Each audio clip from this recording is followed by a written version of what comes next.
اعوذ باللہ من الشیطان الرجیم بسم اللہ الرحمن الرحیم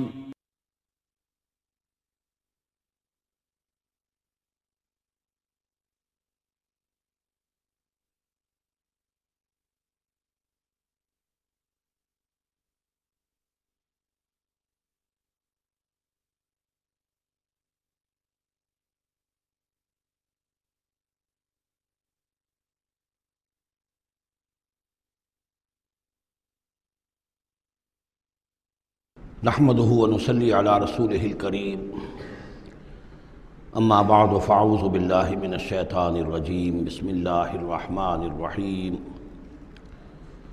واتل ما اوحي اليك من كتاب ربك لا مبدل لكلماته ولن تجد من دونه ملتحدا واصبر نفسك مع الذين يدعون ربهم بالغداة والعشي يريدون وجهه ولا تعد عيناك عنهم تريد زینة الحیاة الدنیا ولا تطع من اغفلنا قلبه عن ذکرنا واتبع هواه وكان امره فرطا وقل الحق من ربكم فمن شاء فليؤمن ومن شاء فليكفر انا اعتدنا للظالمین نارا احاط بهم سرادقها صدق اللہ العظیم۔ اور پڑھا کرو اس میں سے کہ جو وحی کیا گیا ہے آپ کی جانب آپ کے رب کی کتاب میں سے، اس کی باتوں کا بدلنے والا کوئی نہیں، اور نہیں پاؤ گے تم اپنے لیے اس کے سوا کوئی اور جائے پناہ۔ تھامے رکھو، روکے رکھو اپنے آپ کو ان لوگوں کے ساتھ جو پکارتے ہیں اپنے رب کو صبح و شام اور چاہتے ہیں اس کی رضا، طالب ہیں اس کے روئے انور کے، اور نہ دوڑیں آپ کی نگاہیں ان سے ہٹ کر آپ کے دنیا کو یہ محسوس ہو، یہ مغالطہ ہو کہ ترید و زینت الحیات الدنیا۔ یہ ذرا مشکل مقام ہے قرآن مجید کا کہ بظاہر تو الفاظ یہ ہیں کہ آپ کی نگاہیں دنیا کی زیبائش اور آرائش کی تلاش میں ان فقراء اور غرباء سے ہٹ کر امراء کی طرف نہ اٹھیں، لیکن ظاہر بات ہے کہ حضور صلی اللہ علیہ وسلم کی یہ شان نہیں تھی، لہذا اس میں جو بات سمجھ میں آتی ہے وہ یہ ہے کہ ایسا نہ ہو کہ آپ کے التفات کی وجہ سے دنیا یہ محسوس کرے کہ ان کی نگاہ میں بھی وقت اور اہمیت جو ہے وہ دنیاوی مال و دولت اور اسباب کی ہے۔ کسی داعی حق کے لیے یہ معاملہ بہت ہی نازک ہوتا ہے کہ ایک طرف جو حالات و واقعات ہیں اس کے اعتبار سے، جو حقائق ہیں اس کے اعتبار سے، معاشرے کے جو اونچے طبقات ہوتے ہیں، جو وہاں سرداری یا کسی اور طرح کی سربراہی کے منصب پر فائز ہوں یا ان کے پاس فراوانی ہو دولت کی، اب ظاہر بات ہے کہ ان کا ایک اثر و رسوخ ہوتا ہے معاشرے میں۔ ان میں سے کوئی ایک شخص ایمان لے آئے تو وہ بہت سے لوگوں کے برابر ہو جائے گا، جیسے حضرت عمر رضی اللہ اور ابو جہل کو حضور نے دونوں کو پیش کیا اللہ کے سامنے کہ اللہ ان میں سے ایک کو ضرور میری جھولی میں ڈال دے۔ ظاہر بات ہے کہ اس سے اسلام کو تقویت حاصل ہوگی، اور اس سے یہ ہے کہ جن مسلمانوں پر کا قافیہ تنگ ہوا ہے، جن کو ستایا جا رہا ہے، اگر کوئی بڑا آدمی ایمان لے آئے گا تو ان کو بھی سہارا ملے گا، جیسے کہ حضرت عمر اور حضرت حمزہ کے ایمان لانے کے بعد جو غرباء تھے، فقراء تھے اور جو غلام تھے انہیں ستایا جا رہا تھا، انہیں کچھ ریلیف ملا ہے۔ اس حوالے سے ایک طرف تو اس کی ضرورت ہوتی ہے کہ ان کی طرف توجہ کی جائے، التفات رکھا جائے، تاکہ اگر وہ ایمان لے آئے تو اس سے ایمان کو بھی تقویت ہو، اسلام کو تقویت ہو، مسلمانوں کو بھی فائدہ پہنچے۔ دوسری طرف یہ اندیشہ ہوتا ہے کہ غرباء کا دل نہ دکھے۔ تیسری طرف یہ کہ لوگ یہ نہ سمجھیں کہ یہ بھی زیادہ جو ہے مدارات کرتے ہیں اور زیادہ التفات کرتے ہیں امراء کی طرف، اہم لوگوں کی طرف، گویا کہ ان کی نگاہوں میں بھی دنیا کی انہی چیزوں کی وقت ہے، انہی چیزوں کی اہمیت ہے۔ تو یہ تین طرف کی چیز سمجھیے کہ یہ چکی دو پارٹوں والی نہیں، تین پارٹوں والی ہے، کہ جس میں کوئی داعی جو ہوتا ہے وہ اس مخمصے میں آ جاتا ہے کہ ایک طرف تقاضا یہ ہے خود تحریک کا، دعوت کا، اس جد و جہد کا، اس کے تقاضے یہ ہیں کہ ان کی طرف التفات ہو، ان کی طرف توجہ کی جائے تاکہ ان میں سے کچھ لوگ ایمان لے آئیں تو کام میں سہولت حاصل ہو، مدد حاصل ہو، لیکن دوسری طرف یہ منفی دو اثرات بھی موجود ہیں۔ تو اس کے مابین جو ہے حکم دیا جا رہا ہے حضور صلی اللہ علیہ وسلم کو کہ بہرحال آپ یہ احتیاط کیجئے کہ یہ تاثر نہ ابھرنے پائے کہ محمد کے نزدیک بھی صلی اللہ علیہ وسلم اصل اہمیت جو ہے وہ دولت مند لوگوں کی ہے۔ ولا تطع من اغفلنا قلبه عن ذکرنا، اور مت کہنا مانیے ان لوگوں کا، یہ جیسا کہ میں نے بارہا عرض کیا ہے کہ دباؤ پڑ رہا تھا سرداران قریش کی طرف سے کہ کچھ ہماری بات مان لیجئے، کچھ ہم آپ کی مان لیں گے۔ تو یہاں گویا کہ اس پہ پھر متنبہ کیا جا رہا ہے کہ جن لوگوں کو دلوں کو ہم نے اپنی یاد سے غافل کر دیا ہے، محروم کر دیا ہے، آپ ان کی باتیں سنیں بھی مت، ان کی طرف دھیان بھی مت دیجیے۔ ولا تطع من اغفلنا قلبه عن ذکرنا واتبع هواه وكان امره فرطا وقل الحق من ربکم۔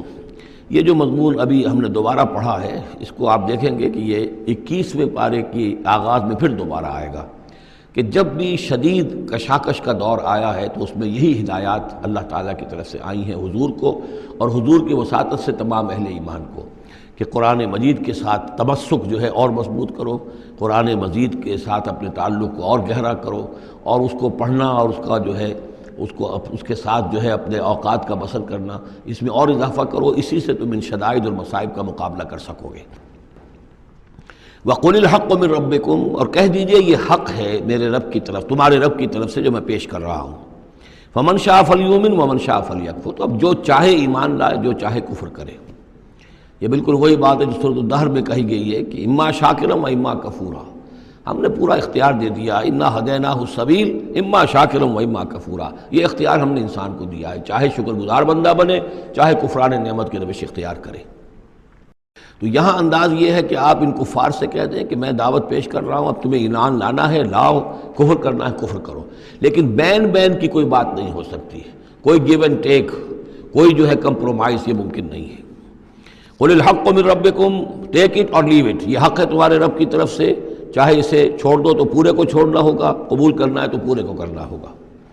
فَمَن شَاءَ فَلْيُؤْمِنْ وَمَن شَاءَ فَلْيَكْفُرْ إِنَّا أَعْتَدْنَا لِلظَّالِمِينَ نَارًا، ہم نے ظالموں کے لیے، کافروں کے لیے، مشرکوں کے لیے آگ تیار کر رکھی ہے، احاطہ بہم سرادقها، اس کی قناتیں ان کا احاطہ کر لیں گی، وہ قناتوں کی شکل میں آگ ہوگی، ان کو گھیرے میں لے لیں گی۔ وَإِن يَسْتَغِيثُوا، اور اگر وہ پیاس سے جہاں بلب ہو کر پانی مانگیں گے، یغاثوا بماء کالمہل یشفی الوجوہ، تو انہیں ایسا پانی دیا جائے گا پینے کے لیے کہ جیسے بھول، یہ جو محل کے ترجمے کئی کیے گئے ہیں، کھولتے تیل کی تلچھٹ، لاوا، پگھلا ہوا تانبا اور پیپ وغیرہ، مان سدید، ان میں، اور وہ اتنا گرم ہوگا یشفی الوجوہ کہ ان کے چہروں کو بھون دے گا۔ بئس الشراب، بہت ہی بری شے ہوگی پینے کی، وساعت مرتفقہ، اور یہ ان کے لیے ان کی آرام گاہ جو بنے گی جہنم، بہت ہی بری آرام گاہ ہوگی۔ اس کے برعکس وہی سائملٹینیس کنٹراسٹ کا اسلوب، ان الذین آمنوا وعملوا الصالحات، جو لوگ ایمان لائیں اور نیک عمل کریں، انا لا نضیع اجر من احسن عملا، ہمارا یہ اصول نہیں ہے کہ جو لوگ اچھے عمل کریں ان کے اجر کو ہم ضائع کر دیں، ان کا اجر بھرپور انہیں ملے گا۔ اولئک لہم جنات عدن تجری من تحتہم الانہار، یہ وہ لوگ ہیں کہ جن کے لیے ہیں وہ رہنے والے باغات، ریزیڈینشل گارڈنز، جن کے دامن میں ندیاں بہتی ہوں گی، یحلون فیہا من اساور من ذہب، انہیں پہنائے جائیں گے وہاں کنگن سونے کے، ویلبسون ثیابا خضرا من سندس، اور ان کو وہ پہنیں گے وہاں پر کپڑے سبز رنگ کے، باریک ریشم کے اور گاڑھے ریشم کے، یعنی اوپر کا لباس جو ہوگا وہ باریک ریشم کا ہوگا اور جو نیچے کا لباس ہوگا وہ گاڑھے ریشم کا ہوگا۔ متکئین فیہا علی الارائک، اور وہ وہاں پر تکیہ لگائے ہوئے، ٹیک لگائے ہوئے بیٹھے ہوں گے تختوں کے اوپر۔ نعم الثواب، کیا ہی اچھا بدلہ ہوگا، وحسنت مرتفقہ، اور کیا ہی خوب ان کے لیے آرام گاہ ہوگی۔ 5ویں رکوع میں ایک مکالمہ آ رہا ہے دو اشخاص کا۔ ایک شخص وہ ہے کہ جس کو اللہ نے دنیاوی نعمتیں جو بھی اس دور کی تھیں بھرپور دی ہیں، مادی وسائل بھرپور دے رکھے ہیں، اور وہ اس قدر اس کا معاملہ ٹھیک چل رہا ہے کہ ہوتے ہوتے اس کی نگاہ اب اللہ کی طرف سے ہٹ کر ان مادی اسباب و وسائل ہی پر جم گئی ہے، اس کا توکل اور اعتماد اسی پر قائم ہو گیا ہے۔ ایک دوسرا شخص ہے دنیاوی اعتبار سے مرفع الحال نہیں ہے، اس کے پاس دولت نہیں ہے، دنیاوی چیزیں نہیں ہیں، لیکن وہ اللہ تعالیٰ کی معرفت اسے حاصل ہے۔ وہ اس دولت مند آدمی کو کوئی نصیحت کرتا ہے کہ تم اللہ کو بھول گئے ہو، تمہیں چاہیے کہ ہم تمام چیزوں کے اوپر جو بھی اللہ نے تمہیں دی ہے اس کا شکر ادا کرو، اس کا حق ادا کرو۔ لیکن اس نے اپنے گھمنڈ میں آ کر اسے بہت تلخ جواب دیا کہ میرے پاس یہ سب کچھ ہے، تو گویا کہ میں اللہ تعالیٰ کا لاڈلا ہوں، چہیتا ہوں، تم جوتیاں پٹخار رہے ہو، تمہارے پاس کچھ نہیں ہے، تمہاری کوئی حیثیت نہیں ہے، تمہاری یہ حیثیت ہی نہیں کہ مجھے تم واعظ بھی کہو۔ لیکن یہ کہ اس پر پھر جو ان کے درمیان معاملہ ہوا تو انہوں نے کہا، اس شخص نے، کہ ہو سکتا ہے کہ اللہ تعالیٰ تمہارے اس سارے دولت کو اور مال و اسباب کو ضائع کر دے، لیکن یہ کہ اس نے کہا کیسے ہو سکتا ہے، میں نے سارا بندوبست ٹھیک کیا ہوا ہے۔ بہرحال نتیجہ یہ نکلا کہ اللہ تعالیٰ نے اس کی اس پوری دولت کو ایک طریقے سے ضائع کر دیا، اور پھر وہ اپنے ہتھیلیاں ملتا رہ گیا، کف افسوس ملتا رہ گیا، اور اس نے کہا ہائے کاش کہ میں نے اپنے رب کے ساتھ شرک نہ کیا ہوتا۔ حالانکہ اس پورے رکوع میں کہیں کسی دیوی کا، دیوتا کا، کسی اور الہہ کا کوئی ذکر نہیں ہے۔ تو اس رکوع میں سمجھنے کی بات یہ ہے کہ ایک شرک ہے مادہ پرستی کا شرک، مادی اسباب و وسائل پر اتنا تکیہ ہو جائے، اتنا توکل ہو جائے، اتنا اعتماد ہو جائے کہ پھر اللہ تعالیٰ کو انسان بھول جائے، مسبب الاسباب پر سے نگاہ ہٹ جائے، اور وہ سمجھے کہ سارا اعتماد اور توکل میرا ان مادی اسباب و وسائل پر ہے۔ تو یہاں گویا کہ اس نے ان مادی وسائل و اسباب ہی کو اپنا معبود بنا لیا ہے۔ تو یہ شرک ہے جو اس دور کا سب سے بڑا شرک ہے۔ اس دور میں بت پرستی کا شرک بہت کم رہ گیا ہے، اب ستارہ پرستی کا شرک کہاں رہ گیا ہے؟ کون لوگ ہیں جو ستاروں کو پوجتے ہیں؟ اب تو انسان سمجھتا ہے ستاروں تک تو ہم پہنچ ہی جائیں گے، ہمارا علم تو پہنچ ہی چکا ہے، چاند تک ہم اتر آئے ہیں، اب چاند کو کون پوجے گا؟ یہ جو اب ساری جو ہے اب جو پوجا پاٹ ہو رہی ہے وہ تو مادہ پرستی کی ہے، وہ دولت کی ہے، وہ در حقیقت یا وہ نظریاتی طور پر وطن پرستی ہے، اس کا ایک شرک ہے۔ تو یہ اس دور کے شرک کو سمجھنا بہت ضروری ہے، اور یہ رکوع اس اعتبار سے کہ اس میں کسی دیوی دیوتا کا ذکر نہیں ہے۔ تو شرک کون سا کیا اس نے؟ وہ شرک یہی ہے کہ اس نے دنیاوی مال و اسباب اور مادی اسباب و ذرائع کے اوپر اپنے سارے توکل کو جو ہے اس کے ساتھ منسلک کر دیا، یہی گویا کہ اس کو معبود بنا لینا ہے۔ وَاضْرِبْ لَهُم مَثَلًا الرَّجُلَيْنِ، ان کے لیے بیان کیجئے دو اشخاص کی مثال۔ جعلنا لأحدهما جنتین من اعناب، ان میں سے ایک کو ہم نے دیے تھے دو باغ انگوروں کے، وحففناہما بنخل، اور ان دونوں کو گھیرے میں لیا ہوا تھا کھجوروں کے درختوں نے۔ اب دیکھیے کہ انگوروں کی بیلیں ہیں، اور چونکہ ادھر ادھر سے ہوا تیز نہ آئے تو کھجوروں کے جھنڈ جو ہیں وہ چاروں طرف لگے ہوئے ہیں، تاکہ ان کے مابین جو اس کی انگوروں کی بیلیں ہیں وہ بڑی محفوظ ہیں۔ وجعلنا بینہما زرعا، ان کے درمیان کھیتی بھی تھی، یعنی یہ کہ اناج کا سامان بھی ہے اور انگوروں کی بیلیں بھی ہیں، اور یہ کہ کھجوروں کے درخت بھی ہیں۔ کلتا الجنتین آتت اکلہا، اور وہ دونوں باغات اپنا پھل دیتے تھے، ولم تظلم منہ شیئا، سال بسال پھل آ رہا ہے، سال ہر سال ہو گئے، ہر سال پھل آ رہا ہے، اس میں کوئی کمی نہیں کرتے تھے۔ جب یہ چیز چلتی رہتی ہے تو آدمی کا خود بخود ایک توکل جو ہے وہ اس چیز کے ساتھ وابستہ ہو جاتا ہے، وہ بھول جاتا ہے کہ اس کی اللہ تعالیٰ کے فضل و کرم سے ہے، یہ اللہ کے اذن سے ہے، بلکہ یہ کہ وہ انہی چیزوں کو سمجھ بیٹھتا ہے کہ یہ دائم ہے اور قائم ہے۔ وَفَجَّرْنَا خِلَالَهُمَا نَهْرًا، اور ہم نے ان کے مابین ایک نہر بھی نکال دی تھی، آب پاشی کا بھی پورا نظام موجود ہے۔ وَكَانَ لَهُ ثَمَرٌ، اور اس کے میوے بھی تھے، یعنی یہ بھی تھا کہ باغ جو ہے پھلا ہوا اس وقت، انگور بھی ہیں اور کھجور بھی جو ہے درخت جو ہیں لدے ہوئے ہیں۔ اور ایک اس کا مفہوم یہ بھی ہے میرے نزدیک جو زیادہ راجح ہے کہ اس کو اولاد بھی اللہ نے خوب دی تھی۔ جیسے درختوں پر پھل لگتا ہے تو انسان کے لیے اس کی اولاد جو ہے اس کے پھل کی حیثیت رکھتے ہیں، تو گویا کہ اس کو اولاد بھی ملی تھی۔ فقال لصاحبہ وہو یحاورہ، تو کہا اس نے اپنے ساتھی سے، ان سے وہ گفتگو کر رہے تھے، آپس میں گفتگو کر رہا، انا اکثر منک مالا واعز نفرا، میں تم سے کہیں بڑھ کر ہوں مال میں اور نفری میں۔ اب یہ نفری کے حوالے سے میں نے کانا لہو ثمر، اس کے بیٹے بھی تھے، اولاد بھی تھی، تو اس کے حوالے سے وہ نفری کی بات بھی کر رہا ہے، میرے بازو بھی بہت ہیں۔ وَدَخَلَ جَنَّتَهُ، اور وہ داخل ہوا اپنے باغ میں، وَهُوَ ظَالِمٌ لِنَفْسِهِ، اور وہ اپنے جان پر ظلم کر رہا تھا، یعنی اسی گمراہی کے اندر مبتلا تھا۔ قَالَ مَا أَظُنُّ أَن تَبِيدَ هَٰذِهِ أَبَدًا، انہوں نے کہا میں نہیں سمجھتا کہ یہ باغ بھی کبھی اجڑ سکتا ہے، کیا مجھے دھمکا رہے ہو کہ اللہ تعالیٰ جو ہے کہیں تم میری یہ دولت سلب نہ کر لے؟ دیکھو میں نے کھجوریں کس حساب سے یہاں پر لگائی ہیں کہ کوئی اگر آئے بھی، کوئی باد سرسر آئے یا کوئی اور بھی ہوا کا تیز لو کے جھونکے آئیں تو وہ میری انگوروں کے بیلوں تک نہ پہنچے۔ یہ گویا کہ سینٹینلز کھڑے ہوئے ہیں، کھجور کے درخت جو ہیں وہ روک رہے ہیں۔ پھر میں نے یہاں پہ آب پاشی کا نظام ہے، میرے نہر چلی ہوئی ہے۔ ما اظن ان تبید هذه ابدا، میں نہیں سمجھتا کہ میرا یہ باغ جو ہے کبھی یہ کہ برباد بھی ہو سکتا ہے۔ وما اظن الساعة قائمة، اور یہ جو تم قیامت وغیرہ کی بات کر رہے ہو، اول تو میرا گمان نہیں ہے کہ کوئی قیامت کھڑی ہونے والی ہے۔ وما اظن الساعة قائمة، میں نہیں سمجھتا کہ یہ قیامت ہونے والی، ہاں ڈکوسلے سے ہیں، کچھ بڑوں سے سنا تو ہے۔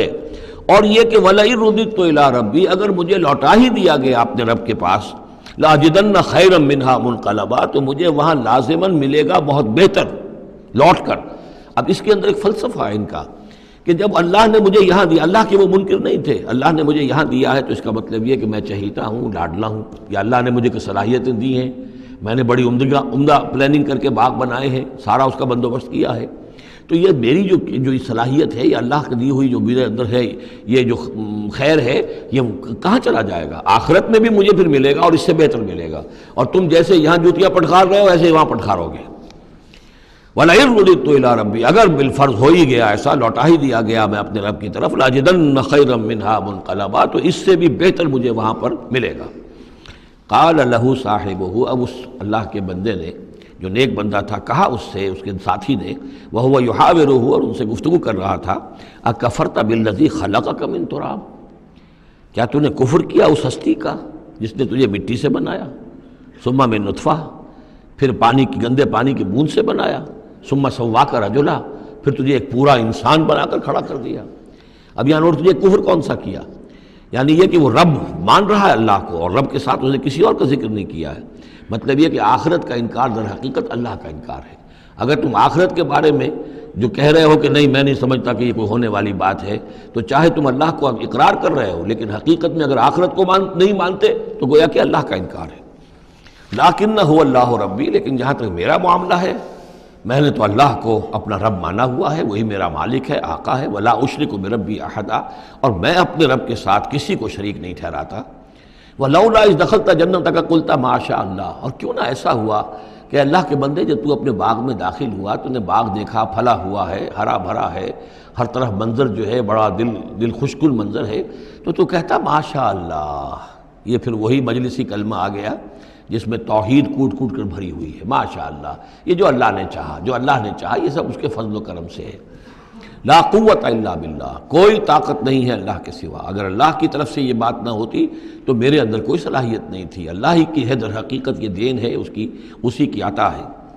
ان ترن انا اقل منک مالا و ولدا، اگر تم دیکھ رہے ہو کہ میں تم سے کم ہوں مال میں بھی اور اولاد میں بھی، فعسى ربی ان یؤتینی خیرا من جنتک، تو مجھے تو اپنے رب کے بارے میں یہ یقین ہے کہ وہ جب چاہے مجھے تیرے باغ سے بہتر باغ دے سکتا ہے، وَيُرْسِلَ عَلَيْهَا حُسْبَانًا، اور تیرے باغ کے اوپر وہ کوئی اوپر سے کوئی لو کا جھونکا ایسا بھیج سکتا ہے، من السماء، آسمان سے، فَتُصْبِحَ صَعِيدًا زَلَقًا، کہ یہ پورا باغ جو ہے یہ جو ایک ایسا چٹیل میدان ہو کر رہ جائے کہ یہاں کوئی درخت رہے نہ بیلے رہے۔ معلوم ہوا کہ ہر چیز جب آنکھ کھلی گل کی تو موسم تھا خزاں کا، یہ ہو سکتا ہے، عین ممکن ہے۔ اور یصبح ماؤہا غوراً، یا اللہ آسمان سے کوئی ایسی نہ بھی بھیجے کوئی چیز بلا، تو اس کا پانی ہی جو تمہارا یہ جو چشمہ چل رہا ہے، وہ پانی ہی اگر زمین کے اندر گہرا اتر جائے، یہ چشمہ خشک ہو جائے، فلن تستطیع لہ طلبا، اور پھر تو پانی کہیں سے لا نہ سکے، تو یہ باغ خود بخود اچڑ جائے گا۔ یہ سارے امکانات ہیں، مسبب الاسباب نے تمہارے لیے اس وقت سارے اسباب جمع کر رکھے ہیں، جب چاہے گا ان میں سے کسی ایک سبب کی بھی اگر تناب کھینچ لے تو یہ سارا معاملہ جو ہے یہ تو شیش محل کی طرح کا ہے، ایک ہی جو پتھر ہے وہ اس سب کو چکنا چور کر دے گا۔ وَأُحِيطَ بِثَمَرِهِ، معلوم ہوتا کہ وہ بہت ہی کوئی اللہ کا پہنچا ہوا شخص تھا، جو اللہ کا دوست تھا، اور اس کا دل دکھایا اس شخص نے، جس کو تانا دیا اسے انا خیر من کہ انا اکثر منک مالا و ولدا، تو اس حوالے سے اس کا دل دکھا ہے۔ اور یہ جان لیجئے کہ کسی اللہ والے کا من عادى لی ولیا فاذنته للحرب، تو ایک حدیث قدسی ہے، جو شخص میرے کسی ولی کے ساتھ دشمنی کرے پھر میری طرف سے اس کے خلاف اعلان جنگ ہے، تو اس نے چونکہ یہ دل دکھایا ہے۔ اور فارسی کا ایک شعر بھی بڑا مزیدار ہے کہ ہیچ قوم را خدا رسوا نہ کرد، تا دلے صاحب دلے نامد میں درد، کسی صاحب دل کے دل کو ٹھیس لگتی ہے، درد اور اس کے اندر پیدا ہو جاتا ہے، صاحب دل ہو، اللہ کی محبت اس کے دل میں ہو اور اسے ٹھیس پہنچے، تو تا دلے صاحب دلے نامد میں درد، ہیچ قوم را خدا رسوا نہ کر، قومیں بڑی رسوا ہو جاتی ہیں کسی ایک اللہ والے کی کہ دل جو ہے اس کی دل کو اگر تکلیف پہنچے۔ تو وَأُحِيطَ بِثَمَرِهِ، اس کا سارا ثمر سمیٹ لیا گیا، اللہ تعالیٰ نے جو کچھ اس کو دیا تھا وہ سلب کر لیا، باغ بھی ختم ہوا، اولاد بھی ختم ہوئی۔ فَأَصْبَحَ يُقَلِّبُ كَفَّيْهِ عَلَىٰ مَا أَنفَقَ فِيهَا، تو وہ رہ گیا اپنے ہاتھوں کو ملتا ہوا، اپنی ہتھیلیوں کو ملتا ہوا، جسے ہم کہتے ہیں کف افسوس ملنا۔ یقلب کفیہ علی ما انفق فیہا، جو کچھ اس نے خرچ کیا تھا، انویسٹ کیا تھا، محنت کی تھی، کتنا عرصہ لگا تھا اس باغ کے پلاننگ میں، باغ کو اس نے لگایا تھا، کہاں کہاں سے پودے لایا ہوگا، ما انفق فیہا وہی خاویۃ علی عروشہا، اور وہ باغ جو ہے گرا پڑا ہوا تھا اپنی چھتریاں کے اوپر، کیونکہ جو انگور کی بیلیں ہوتی ہیں وہ ٹٹیاں ہوتی ہیں، چھتریاں ہوتی ہیں، وہ سب اوندھی پڑی ہیں۔ وَيَقُولُ يَا لَيْتَنِي لَمْ أُشْرِكْ بِرَبِّي أَحَدًا، اور اس وقت وہ کہہ رہا تھا ہائے میری شامت، کیا کاش کہ میں نے اپنے رب کے ساتھ شرک نہ کیا ہوتا۔ اب یہ کون سا شرک ہے؟ اس پوری اس گفتگو کے اندر کہیں کسی دیوی کا، دیوتا کا، کسی کا ذکر نہیں ہے، کسی کی شفاعت کا ذکر نہیں ہے۔ یہ ہے ہمارا آج کا نقشہ مادہ پرستی کا، آج کی ہماری ذہنیت جو ہے پوری کی پوری اس رکوع کے اندر موجود ہے۔ وَلَمْ تَكُنْ لَهُ فِئَةٌ يَنْصُرُونَهُ، اور نہ ہوئی پھر اس کی کوئی جماعت، کوئی اس کی فوج ہوتی جو اس کی مدد کرتی من دون اللہ، اللہ کے مقابلے میں۔ وَمَا كَانَ مُنْتَصِرًا، اور نہ ہی وہ اس قابل تھا کہ کسی سے انتقام لے۔ کس سے انتقام لے؟ سارا فیصلہ تو اللہ کی طرف سے ہوا ہے۔ هُنَالِكَ الْوَلَایَةُ لِلَّهِ الْحَقِّ، یہاں تو حکومت اور اختیار کل کا کل اللہ ہی کے لیے ہے، سچے اللہ کے لیے جو الحق ہے۔ یہ ولایا ہے واو کے زبر کے ساتھ۔ والی کہتے ہیں حاکم کو، مالک کو والی، والی سے ولایا بنتا ہے۔ ولی کہتے ہیں دوست، پشت پناہ، اور اس سے ولایا بنتا ہے، ولایت باہمی۔ اللہ ولی الذین آمنوا یخرجہم من الظلمات الی النور، اور الا ان اولیاء اللہ لا خوف علیہم ولا هم یحزنون، یہ ولایت ہے واو کے زیر کے ساتھ۔ اور والی ہونا کسی کا، فلاں ملک کا والی فلاں تھا، یعنی وہاں کا حکمران تھا، بادشاہ تھا، تو یہاں کی بادشاہی، یہاں کا اختیار، ہنالک الولایۃ للہ الحق، کل ولایت اللہ ہی کے ہاتھ میں ہے۔ ہوا خیر ثوابا و خیر عقبا، یقیناً وہی بہتر ہے انعام دینے والا، اور وہی بہتر ہے نتیجے کے اعتبار سے، عاقبت کے اعتبار سے۔ وَاضْرِبْ لَهُم مَثَلَ الْحَیَاةِ الدُّنْیَا، اور ان کے لیے ذرا بیان کیجئے ایک مثال دنیا کی زندگی کے لیے۔ کَمَاءٍ أَنزَلْنَاهُ مِنَ السَّمَاءِ، جیسے پانی کہ ہم نے اتارا آسمان سے، فاختلط بہ نبات الارض، اس کے ساتھ رل مل کر زمین کا جو سبزہ ہے وہ نکل آیا۔ فاصبح حشیما تذروہ الریاح، اب یہ ایک لمبی بات ہے جسے مختصر کیا گیا کہ پھر کچھ عرصے کے بعد وہ سبزہ جو ہے وہ زرد پڑ جاتا ہے، پھر دھوپ کے اندر سوکھ کر پیلا ہو گیا، پھر چورا چورا ہو گیا، پھر وہ چٹیل زمین کی زمین رہ گئی۔ تو زندگی کا یوں سمجھیے کہ جیسے فصل لے لیجئے، کھیت کے اندر آپ نے بیج ڈالے ہیں، ہل چلایا ہے، پانی دیا ہے، اب فصل ہے، لہرا رہی ہے، ہریاول ہے، بڑا دل خوش کن منظر ہے۔ کچھ دنوں کے بعد اسی فصل کے اوپر جو زردی آ جاتی ہے، پھر وہ پک گئی ہے، اس کے بعد وہ کٹ جاتی ہے، کٹنے کے بعد پھر وہی منظر وہی ہے، وہی ویران منظر ہے، اور کہیں کہیں جو ہے وہ جو بھی توڑی کے تن کے کچھ پڑے ہوئے ہیں، اللہ اللہ خیر صلی اللہ۔ یہ جو سائیکل ہے، یہ پلانٹ لائف کی سائیکل ہے، 3 مہینے کی ہے، 4 کی ہے، 6 کی ہے، 7 کی ہے، یہی ہے نا۔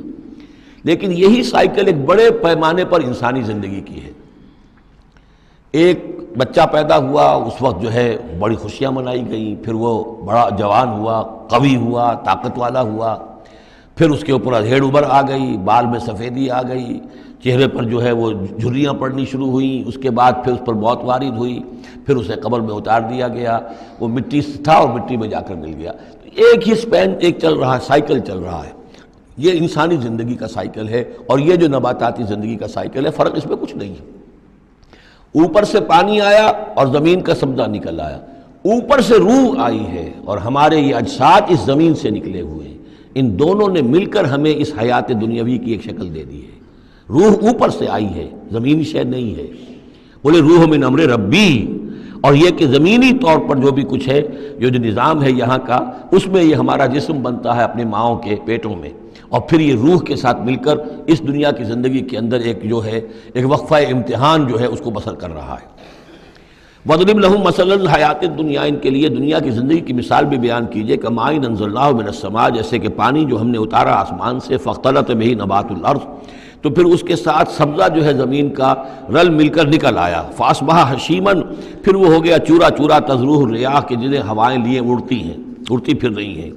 وَكَانَ اللَّهُ عَلَىٰ كُلِّ شَيْءٍ مُقْتَدِرًا، اور یہ اللہ تعالیٰ جو ہے ہر شے پر قادر ہے، اس کے لیے جیسے یہ سائیکل چل رہا ہے تمہارا نباتاتی، ایسے ہی حیواناتی ہے، ایسا ہی تمہارا انسانی زندگی کا ہے۔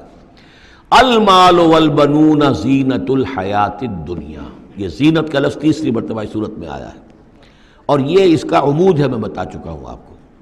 انا جعلنا ما علی الارض زینۃ لہا لنبلوہم ایہم احسن عملا، پھر آیا ترید و زینت الحیات الدنیا. نبی دیکھیے کہیں لوگوں کو گمان نہ ہو کہ محمد بھی دنیا کی زندگی کی زیبائش اور آرائش ہی پر رجھے ہوئے ہیں، معاذ اللہ صلی اللہ علیہ وسلم.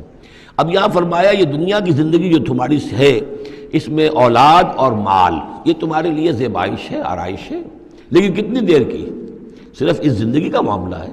اسی کے لیے یہ ساز و سامان ہے جو برت لو گے. یہ رشتے جو ہیں یہ بھی یہاں ہی کے لیے ہیں. آخر میں تو ظاہر بات ہے کہ پھر جو ہے تمہیں اکیلے جا کر پیش ہونا اللہ کی عدالت میں. نہ کوئی باپ تمہارا ساتھ دے گا، نہ کوئی بیوی ساتھ دے گی، نہ کوئی بیٹا ساتھ دے گا. کلہم آتی ہے یوم القیامت فردا. اگلی سورہ جو ہے سورہ مریم، اس کے اندر یہ بات آ رہی ہے. اکیلے اکیلے جو ہے پھر وہ اپنا پورا محاسبہ جو ہے اس کو فیس کرنا ہے. المال والبنون زینت الحیات الدنیا. مال اور بیٹے یہ دنیا کی زندگی کی رونق ہے. والباقیات الصالحات، باقی رہنے والی تو نیکیاں ہیں. نیکی کوئی کمائی ہے اس 30 سال میں، 40 سال میں، 50 سال میں، تو ان کے لیے بقا ہے. مال کے لیے کوئی بقا نہیں ہے. الباقیات الصالحات خیر عند ربک ثواب و خیر عملا. وہ یقیناً بہتر ہیں تیرے رب کے نزدیک ثواب کے اعتبار سے، بدلے کے اعتبار سے بھی، اور توقع اور امید کے اعتبار سے. امید اگر کوئی لگانی ہے تو یہ مال اسباب سے نہ لگاؤ. امید اگر لگانی ہے تو اولاد سے نہ لگاؤ. امید لگانی ہے تو کوئی نیکی اگر ہے اور آخرت میں اس کا اجر و ثواب کی توقع ہے تو تمہارے لیے سہارا جو ہے اصل بننا چاہیے وہ. وَيَوْمَ نُسَيِّرُ الْجِبَالَ. اب یہ قیامت کا نقشہ کھینچا جا رہا ہے. اور جس دن کہ ہم چلائیں گے پہاڑوں کو، وَتَرَى الْأَرْضَ بَارِزَةً، اور تم دیکھو گے کہ زمین بالکل ننگی ہو گئی ہے. کوئی اونچائی نہیں رہی، کوئی نیچائی نہیں رہی، کوئی اونچ نہیں، کوئی ٹیڑھ نہیں، کچھ نہیں، سیدھی چٹیل. پہاڑ چل جائیں گے تو ظاہر بات ہے کہ یہ اونچائیاں ختم ہو جائیں گی. وَحَشَرْنَاهُمْ، اور ہم ان سب کو جمع کریں گے. وَلَمْ نُغَادِرْ مِنْهُمْ أَحَدًا، اور ان میں سے ایک کو نہیں چھوڑیں گے. کوئی بھی نسل انسانی کا جو حضرت آدم سے لے کر اور قیامت کے آخری ساعت تک جو لوگ بھی پیدا ہوں گے سب کے سب موجود ہوں گے. وَعُرِضُوا عَلَىٰ رَبِّكَ صَفًّا، وہ پیش کیے جائیں گے اپنے رب کے سامنے صفیں باندھے ہوئے. لَقَدْ جِئْتُمُونَا كَمَا خَلَقْنَاكُمْ أَوَّلَ مَرَّةٍ، یہ پہلے بھی مضمون آ چکا ہے. آ گئے ہونا ہمارے پاس جیسے کہ ہم نے پیدا کیا تھا پہلی مرتبہ. پہلی مرتبہ کب؟ عالم ارواح میں. وہ اکٹھے تھے سب کے سب. بعد میں جو دنیا میں پیدائش ہماری ہوئی ہے یہ تخلیق ہے دوسری مرتبہ. یہ زمینی تخلیق کے ساتھ روح کو جوڑ کر جو ہے یہ ہمارا در حقیقت یہ تخلیق ثانی ہے. تخلیق اول جو ہے وہ تو ہماری ارواح کی شکل میں ہوئی، اور وہی شکل میں تھی کہ آدم سے لے کر اگر کل دنیا کی زندگی 15,000 برس ہو، فرض کیجئے آدم کے بعد سے لے کر قیامت تک، تو 15,000 برس تک جتنے انسان نسل آدم میں پیدا ہوئے بیک وقت وہ موجود تھے اس وقت بھی، اور بیک وقت موجود ہوں گے قیامت کے میدان میں بھی. لَقَدْ جِئْتُمُونَا، آ گئے ہو ہمارے پاس، کما خلقناکم اول مرہ، جیسے کہ ہم نے پیدا کیا تھا تمہیں پہلی بار. بل زعمتم ان لن نجعل لکم موعدا، اس وقت ہم نے تم سے ایک قول و قرار لیا تھا، الست بربکم قالوا بلا، لیکن اس دنیا کی زندگی میں تمہیں یہ گمان ہو گیا تھا کہ تمہارے لیے ہم کوئی وقت، وعدے کا وقت مقرر نہیں کریں گے، یعنی ملاقات نہیں ہوگی. تم بھول گئے تھے اس ملاقات کو، جی چرا رہے تھے ہم سے ملنے سے. الذین لا یرجون لقاءنا، جو ہم سے ملاقات کے امیدوار ہی نہیں ہیں، اس خیال ہی کو ذہنوں سے دور رکھتے تھے کہ کبھی اللہ کے حضور میں حاضری ہے. ووضع الکتاب، اور اعمال نامہ لا کر رکھ دیا جائے گا. وضع، اب وہ اعمال نامہ کیا ہوگا؟ کون سا جوائنٹ قسم کا کوئی کمپیوٹر ہوگا؟ ہر فرد نوع بشر آدم کی ہر نسل کا اس میں پورا کارنامہ زندگی محفوظ ہوگا. آپ کو معلوم ہے جیسے کمپیوٹر کے اوپر ایک بٹن دبتا ہے اور وہ سب آ گیا، اور ایک بٹن دبے گا اس کا پورا جو چھپ کر بھی آ گیا. ایک ایک فرد کی پوری زندگی کا ریکارڈ موجود ہے. جیسا کہ میں نے کئی بار تک عرض کیا، ان چیزوں کا ماننا اب جتنا آسان ہو گیا ہے، آج سے 100 برس پہلے ماننا اتنا آسان نہیں تھا. کس قدر گہرے ایمان بالغیب کی ضرورت تھی. آج تو یہ چیزیں ہمارے حساب کتاب میں آ رہی ہیں. چھوٹے چھوٹے سے بٹن کی طرح کا تو ٹیپ ریکارڈر ہوتا ہے کہ آپ سے ملنے کے لیے کوئی آیا ہے آپ کو پتہ ہی نہیں، اور اس کا جو بٹن ہے جو کوڈ کا آپ بٹن سمجھ لیں وہ ٹیپ ریکارڈر ہے. وہ آپ کے ساتھ جو گفتگو ہو رہی ریکارڈ ہو رہی ہے آپ کو پتہ ہی نہیں. جو صورتحال یہ ہو چکی ہے، ذرا لگائیے کہیں پر اور آپ کو معلوم ہوگا کہ آپ کی ساری گفتگو سن لیجیے آپ. تو یہ ساری ریکارڈنگ کے ہر چیز محفوظ ہو رہی ہے. اعمال نامے میں ہر شے موجود ہے. ووضع الکتاب، اور وہ لا کر اعمال نامہ رکھ دیا جائے گا. کہیں سے وہ کمپیوٹر شاید کس جگہ پر ہے اور وہاں سے وہ انسٹال جو ہے وہاں سے لا کر میدان حشر میں ٹکایا جائے گا. ووضع الکتاب فتر المجرمین مشفقین مما فیہ، تم دیکھو گے اب مجرموں کو ڈر رہے ہوں گے، کانپ رہے ہوں گے کہ اس میں کیا کچھ ہے. وَيَقُولُونَ، اور وہ کہتے ہوں گے یا ویلتنا، ہائے ہماری شامت، ما لہذا الکتاب، یہ کیسا اعمال نامہ ہے، لا یغادر صغیرۃ ولا کبیرۃ، اس نے تو کسی چھوٹی سی چھوٹی بات کو نہیں چھوڑا، نہ کسی بڑی بات کو چھوڑا، الا احصاها، مگر یہ کہ اس کو محفوظ رکھا ہوا ہے.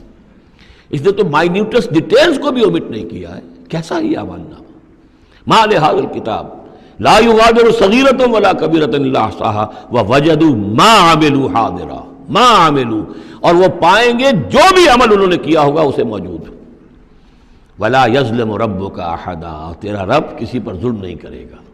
یہ تمہارے اپنے اعمال ہیں. اب دیکھیے یہاں 6 رکوع ختم ہوئے، 7واں رکوع شروع ہو رہا ہے، اور 7ویں رکوع کی پہلی آیت سورہ بنی اسرائیل میں بھی یہی تھی، وَإِذْ قُلْنَا لِلْمَلَائِكَةِ اسْجُدُوا لِآدَمَ فَسَجَدُوا إِلَّا إِبْلِيسَ. بالکل ٹھیک درمیان میں سورہ بنی اسرائیل میں بھی 12 رکوع اس کے ہیں، 12 رکوع اس کے ہیں. سورہ بنی اسرائیل کی 111 آیات ہے، سورہ کہف کی 110 آیت ہے. یعنی یوں سمجھیے کہ نہایت حسین، متوازن، ہر اعتبار سے بہت ہی خوبصورت جوڑا ہے. اس کی نسبت زوجیت جو ہے اس سورہ بنی اسرائیل اور سورہ کہف کی بہت نمایاں ہے. میری ایک کتاب ہے، وہ اس میں آخری جو ہے اسی پر بحث ہے، قرآن حکیم کی صورتوں کا اجمالی تجزیہ، جس میں کہ اس کی نسبت زوجیت کو میں نے بڑی تفصیل کے ساتھ، اگرچہ بڑی اختصار ہے لیکن جامعیت کے ساتھ بیان کر دیا ہے. وَإِذْ قُلْنَا لِلْمَلَائِكَةِ اسْجُدُوا لِآدَمَ فَسَجَدُوا إِلَّا إِبْلِيسَ، اور جو یاد کرو جب کہ ہم نے کہا تھا فرشتوں سے کہ جھکو آدم کے سامنے، سجدہ کرو آدم کو، تو ان سب نے سجدہ کیا لیکن نہیں کیا ابلیس نے. کانا من الجن، اب یہاں وہ حقیقت کھول دی گئی جو بقیہ 6 جگہوں پر نہیں ہے، وہ جنات میں سے تھا. فَفَسَقَ عَنْ أَمْرِ رَبِّهِ، فا یہاں پر اب علت کو ظاہر کر رہا ہے. فرشتہ کبھی بھی اللہ کے حکم سے سرتابی نہیں کرتا، فرشتہ اللہ کے حکم کی نافرمانی نہیں کرتا. یفعلون ما یؤمرون لا یعصون اللہ ما امرهم. تو یہ جو نافرمانی اس نے کی ہے اس کی وجہ یہ ہے کہ وہ فرشتوں میں سے نہیں تھا، جنات میں سے تھا. کان من الجن ففسق عن امر ربہ، تو اس نے وہ نکل بھاگا اپنے رب کے حکم سے، یا نافرمانی کی اپنے رب کے فرمان کی. افتتخذونہ وذریتہ اولیاء من دونی، تو سوچو اے اولاد آدم، کیا تم اس کو اپنا ولی بناتے ہو اور اس کی نسل کو، اس کی اولاد کو، اس کے چیلوں چاٹوں کو، اس کے ایجنٹوں کو، ان سے دوستیاں گاٹتے ہو، من دونی، مجھے چھوڑ کر. میں تمہارا خیر خواہ، میں نے تمہارے سامنے سارے فرشتوں کو جھکوا دیا، میں نے تمہیں خلافت عرضی عطا فرمائی، تم میری کریشن کا ماسٹر پیس، کلائمیکس، اور تم بدبختو، تم نے مجھے چھوڑ کر دوست بنایا اس شیطان لعین کو اور اس کے ایجنٹوں کو اور اس کی اولاد کو، چاہے وہ اس کے ایجنٹ جو ہیں وہ اس کے صلب سے ہیں، اس کی اولاد سے ہیں، اور یا یہ کہ انسانوں میں سے ہیں. افتتخذونہ وذریتہ اولیاء من دونی، کیا تم اسے اور اس کے اولیاء اور اس کی نسل کے لوگوں کو، اس کی اولاد کو ولی بنا رہے ہو مجھے چھوڑ کر. وہم لکم عدو، جبکہ فی الواقع وہ تمہارے دشمن ہیں. بئس للظالمین بدلا، کتنا برا بدل ہے کہ جو ان ظالموں نے اپنے لیے اختیار کیا ہے. اللہ کو چھوڑ کر ان کی رفاقت، اللہ کی دوستی چھوڑ کر اس شیطان لعین کی دوستی. ما اشہدتہم خلق السماوات والارض ولا خلق انفسہم، میں نے تو ان جنات کو نہ تو انہیں شہید بنایا تھا آسمان اور زمین کی تخلیق کا، اور نہ ان کے اپنی تخلیق کا. وما کنت متخذ المضلین عضدا، اور میں ایسے بہکانے والوں کو اپنا مددگار نہیں بنایا کرتا. یہ جو تم نے ان کو میرے برابر بنا دیا، اس کو مجھے چھوڑ کر انہیں ولی بنا لیا، ان کی دوستی کر رہے ہو، تو آسمان کی اور زمین کی تخلیق میں، بلکہ خود ان کی تخلیق میں وہ کوئی اس کے شاہد نہیں ہے. وَيَوْمَ يَقُولُ نَادُوا شُرَكَائِيَ الَّذِينَ زَعَمْتُمْ، اور جس دن کہ اللہ کہے گا کہ پکارو ذرا میرے ان شرکاء کو جن کا تمہیں زعم ہو گیا تھا، تمہیں گمان تھا کہ وہ میرے شریک ہیں. فَدَعُوهُمْ، تو وہ پکاریں گے ان کو. فَلَمْ يَسْتَجِيبُوا لَهُمْ، تو وہ انہیں کوئی جواب نہیں دیں گے. وَجَعَلْنَا بَيْنَهُمْ مَوْبِقًا، اور ان کے درمیان ہم ہلاکت والی گھاٹی حائل کر دیں گے، خلیج حائل کر دیں گے، کہ وہ جو شرکاء چاہے اولیاء اللہ ہی ہوں اور چاہے وہ انبیاء ہوں اور چاہے فرشتے ہوں، لیکن وہ کہ خلیج حائل ہوگی ہلاکت کی، وہ ان کی مدد کے لیے یا ان کی بات سن کر ان کی سفارش کرنے کے لیے نہیں آ سکیں گے. ورأى المجرمون النار، اور مجرمین جو ہیں، ظالم، گناہ گار، کافر، وہ دیکھیں گے آگ کو کہ اب یہ ہے جس میں ہمیں جھونکا جانا ہے. فظنوا انہم واقعوها، اور انہیں یقین ہو جائے گا کہ اب وہ اس میں ڈال دیے جائیں گے. ولم یجدوا عنہا مصرفا، اور وہ نہیں پائیں گے اس سے کہیں بھی بھاگنے کی کوئی جگہ، اس سے انحراف کی کوئی راستہ. وَلَقَدْ صَرَّفْنَا فِي هَذَا الْقُرْآنِ لِلنَّاسِ مِنْ كُلِّ مَثَلٍ، یہ آیت جو کہ تو سورہ بنی اسرائیل میں بھی آیت نمبر 89 ہے، وہاں یہاں یہ آیت 54 ہے، لیکن فرق کیا ہے؟ وہاں ہے وَلَقَدْ صَرَّفْنَا فِي هَذَا الْقُرْآنِ مِنْ كُلِّ مَثَلٍ، وَلَقَدْ صَرَّفْنَا فِي الْقُرْآنِ، وہاں ذرا الفاظ کا تھوڑا سا فرق ہے، وَكَانَ الْإِنسَانُ أَكْثَرَ شَيْءٍ جَدَلًا، ہم نے اس قرآن میں کل کل مثالیں جو بیان کر دی ہیں لوگوں کی ہدایت کے لیے، لیکن یہ کہ وہاں ہے فَأَبَى أَكْثَرُ النَّاسِ إِلَّا كَفُورًا، لیکن اکثر لوگ جو ہیں وہ کفران نعمت ہی پر اڑے رہتے ہیں۔ یہاں فرمایا وَكَانَ الْإِنسَانُ أَكْثَرَ شَيْءٍ جَدَلًا، لیکن انسان جو ہے تمام مخلوقات سے بڑھ کر ہے جھگڑالو۔ وَمَا مَنَعَ النَّاسَ أَن يُؤْمِنُوا، یہ الفاظ بھی جو کہ تو سورہ بنی اسرائیل میں بھی آئے تھے۔ وَمَا مَنَعَ النَّاسَ أَن يُؤْمِنُوا آیت نمبر 94 ہے یہ وہاں، وَمَا مَنَعَ النَّاسَ أَن يُؤْمِنُوا إِذْ جَاءَهُمُ الْهُدَىٰ وَيَسْتَغْفِرُوا رَبَّهُمْ، اور نہیں روکا لوگوں نے کو ایمان لانے سے جبکہ ان کے پاس ہدایت آ گئی کہ وہ استغفار کرتے اپنے رب سے، إِلَّا أَن تَأْتِيَهُمْ سُنَّةُ الْأَوَّلِينَ، وہاں آیا ہے إِلَّا أَن قَالُوا أَبَعَثَ اللَّهُ بَشَرًا رَسُولًا، کہ ان کو ایمان سے روکنے والی ان کا یہ خیال تھا کہ کیا اللہ تعالیٰ نے انسان کو رسول بنا کر بھیجا ہے۔ یہاں فرمایا الا ان تاتیہم سنت الاولین، ان کو جو روکا گیا ہے وما منع الناس ان یؤمنوا اذ جاءهم الہدی، یہ جو رک گئے ہیں جب ہدایت ان کے پاس آ گئی کہ ایمان نہیں لا رہے اور استغفار نہیں کر رہے، الا ان تاتیہم سنت الاولین، مگر یہ کہ ان پر آ کر رہے گی اب وہی جو پہلو کا جو انجام ہوا تھا وہی ان کے اوپر بھی مسلط ہوگا، او یاتیہم العذاب قبلا، یا یہ کہ عذاب ان کے سامنے آ جائے گا۔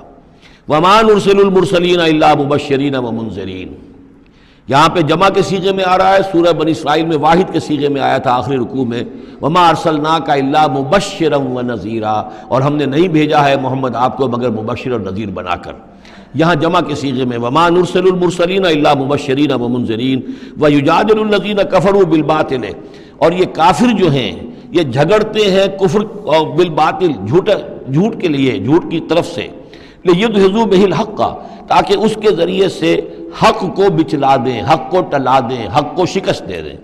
یہ جھگڑ رہے ہیں، دلیل بازی کر رہے ہیں، مناظرے کر رہے ہیں، کٹ حجتیاں کر رہے ہیں۔